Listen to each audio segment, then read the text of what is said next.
Olá pessoal, tudo bem? Eu sou a Michelle do blog Mania de Leitura e hoje eu venho falar pra vocês quais dos meus livros favoritos que eu gostaria muito que virassem filmes. Pra começar, eu tenho aqui a Anastácia, do Colin Faulconer, que é um livro que eu ganhei com 14 anos e muito rapidamente se tornou o meu livro favorito.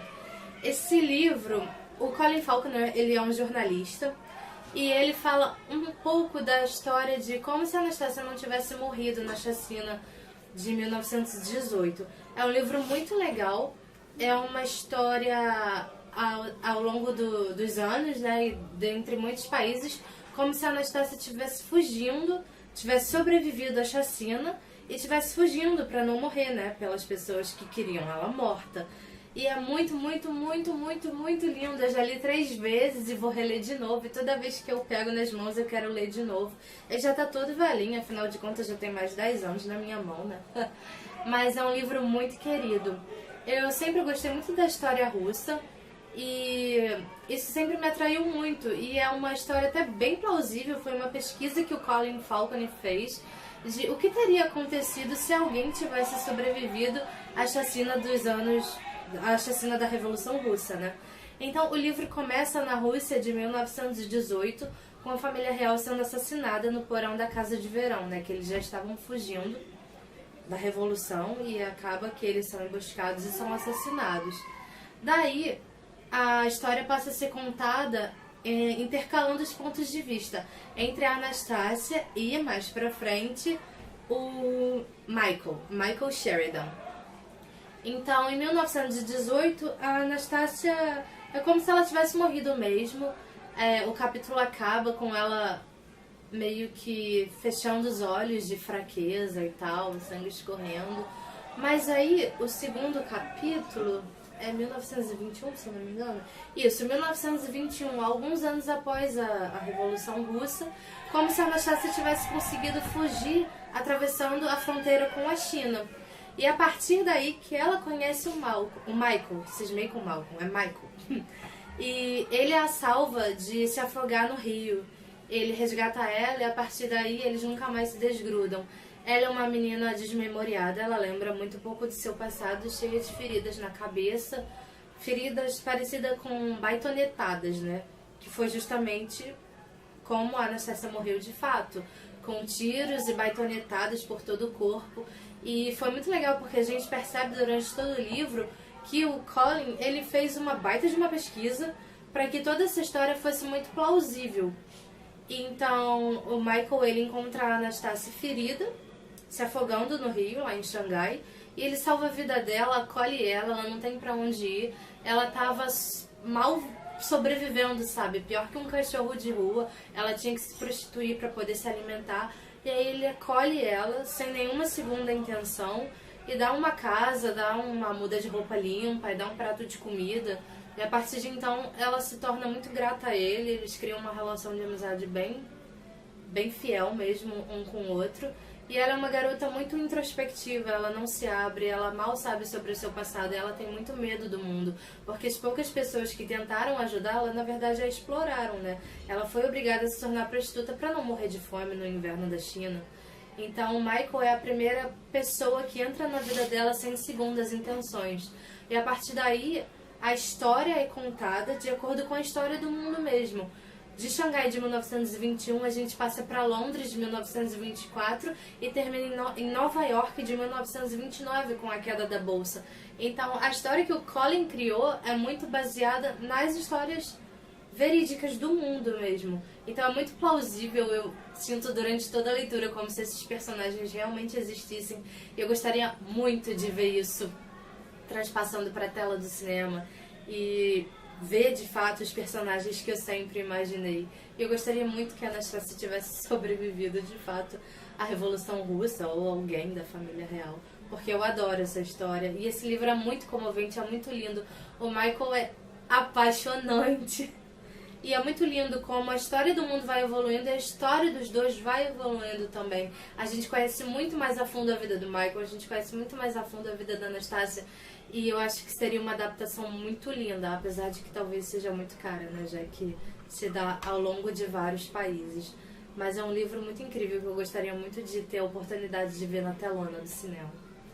O segundo livro que muito me tocou e que quem conhece o blog já viu resenha lá é Ana e o Beijo Francês.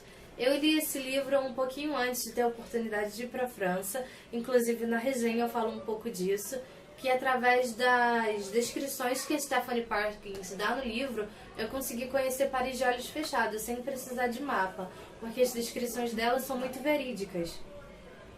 E eu adoro o livro. O livro fala da história da Ana, óbvio, que é uma garota que mora nos Estados Unidos e o pai dela é escritor e ele a transfere para um colégio americano em Paris.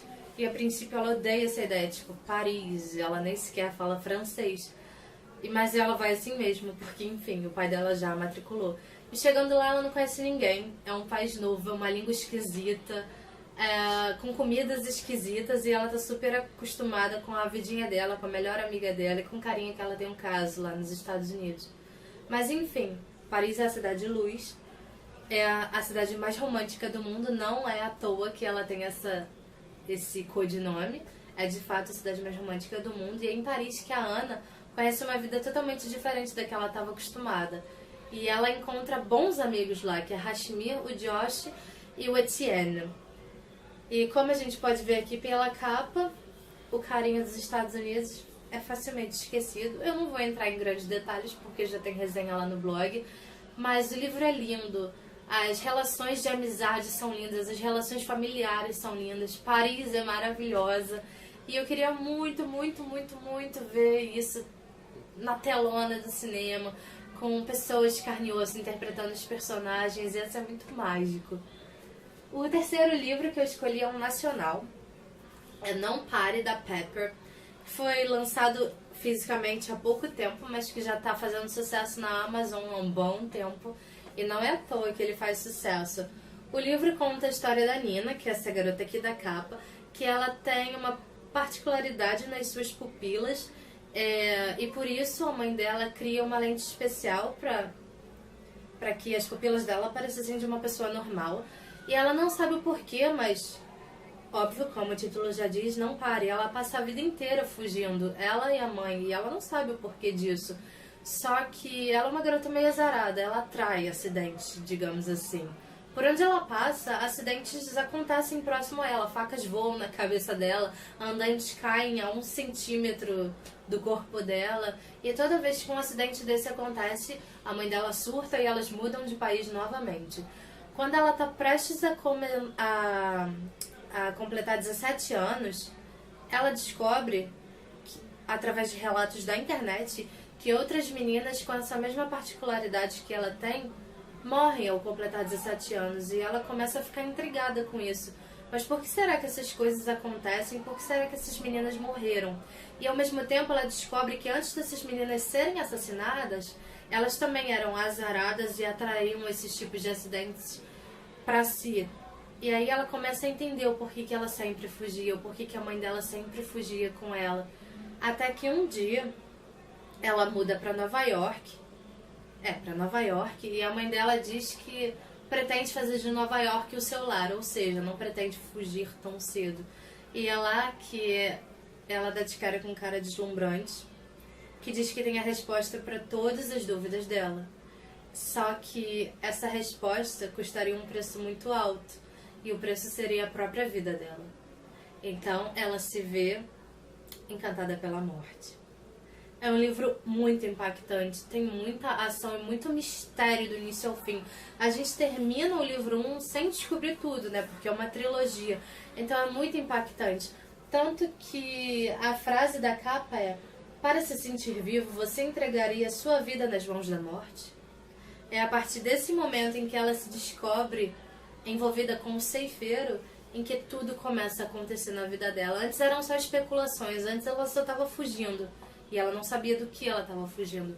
Agora, a partir do momento em que ela descobre do que ela está fugindo, ela já não sabe mais se vale tanto a pena assim fugir. Porque ela passou uma vida fugindo sem saber do que. E agora que ela sabe o real perigo, ela de fato se sente viva. Eu acho que seria muito interessante ver isso trabalhado na tela do cinema por um bom diretor, com bons efeitos especiais. Me lembra um pouco também aquele filme que o Taylor Lautner fez, acho que é Sem Saída, se eu não me engano. Sem Saída. e que ele também vivia fugindo e não sabia por quê. São histórias totalmente diferentes, mas aquela foi uma boa adaptação e eu tenho certeza de que se algum diretor aí quiser levar essa história adiante para a tela do cinema, seria uma história incrível também, com muita ação e muito mistério. A Pepper tem uma escrita incrível que eu queria muito, muito, muito ver personagens físicos atuando, pessoas físicas atuando esses personagens na tela do cinema, ia ser muito legal. O quarto livro que eu escolhi foi Alma, que é um livro muito engraçado.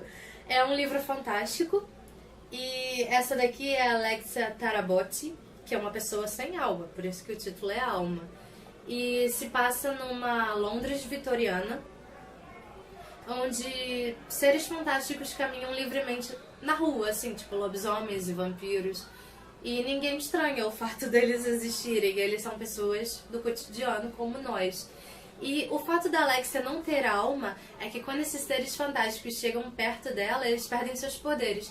Então no primeiro capítulo já começa assim, com um vampiro super atrevido tentando mordê-la e ela, como assim ele quis me morder se ao menos ele se apresentou? Quanta audácia, oh meu Deus! E assim que o vampiro chega pra morder ela, os dentes se retraem, porque ao tocar nela os poderes se anulam. Então é muito engraçado, porque o vampiro fica... e não consegue morder, porque toda vez que ele encosta nela os dentes se retraem. E logo depois ela conhece um lobisomem super encantador e que vai se envolver com ela, não romanticamente a princípio, né? Mas que vai tirar ela do sério em todos os aspectos. E a Alexia é uma personagem muito engraçada, a história é muito divertida e é fantástica, tem seres surreais, assim. Eu acho que seria uma adaptação muito linda, porque os figurinos da época são lindos, os personagens são incríveis. Londres vitoriana já é uma coisa que mexe com o imaginário da gente e também seria muito legal, porque é uma história atípica de todas as outras, não é um romancezinho da Londres vitoriana, não. É mistério, é comédia, é romance, é aventura, é tudo isso misturado num livro só, então eu acho que seria uma adaptação bem legal. E agora, por último, eu queria falar de 2 livros que eu amo de paixão e que eu já sei que os direitos foram comprados para virar filme em breve. O primeiro deles é A Seleção da Kiera Cass, que vai virar filme em breve, que inclusive já tá com a escolha do elenco. E oh meu Deus, meu Deus, meu Deus, muito ansiosa pra saber quem vai ser o Maxon. Por favor, por favor. Eu queria tanto que fosse o Joshua Hutcherson, mas eu sei que vai ter um monte de gente criticando. Ele já é o Pita, blá blá blá blá blá blá. Enfim, no meu imaginário, ele é o Maxon, perfeito. E também queria muito saber quem vai ser a América ruiva, diva e maravilhosa. E Kiera, parabéns por essa conquista. Espero muito que o filme seja fiel às ideias principais do livro, né? Óbvio que são mídias diferentes, isso é um livro, o filme é uma outra mídia. Mas eu espero que as ideias principais, que tudo que é de importante que aconteceu no livro permaneça no filme, né? Que algum diretor e produtor maluco da vida não faça com que o roteirista mude toda a história. Mas torcendo muito para que esse filme seja ótimo, porque eu adoro esse livro. E o último é o Perdida, do Karina Ricci. E tipo, puf, puf, puf, puf, soltando fogos de artifício porque um livro nacional vai virar filme. Eu fiquei muito feliz quando a Karina soltou a novidade lá no Facebook de que um estúdio nacional comprou os direitos e de que ela mesma vai ser a roteirista. O que significa que todas as ideias principais do livro vão estar lá, porque afinal de contas ela escreveu o livro e ela escreveu o roteiro. Óbvio que algumas coisas se perdem, né? O livro é grande e o filme só pode ter no máximo 2 horas, mas tudo que é de importante pro livro ela já garantiu que vai estar no filme, e atualmente eles também já estão na escolha dos atores que vão interpretar o Ian e a Sofia. E eu tô muito curiosa, eu quero que esse filme saia logo. A princípio era pra sair no final de 2015, mas acredito que vai ficar pro início de 2016. E eu tô muito ansiosa por esse filme. Então, esses foram os livros que eu gostaria muito que se tornassem filmes e anseio, assim, muito, muito mesmo que pelo menos metade deles se tornem filmes. Beijo, gente, e até a próxima. Tchau!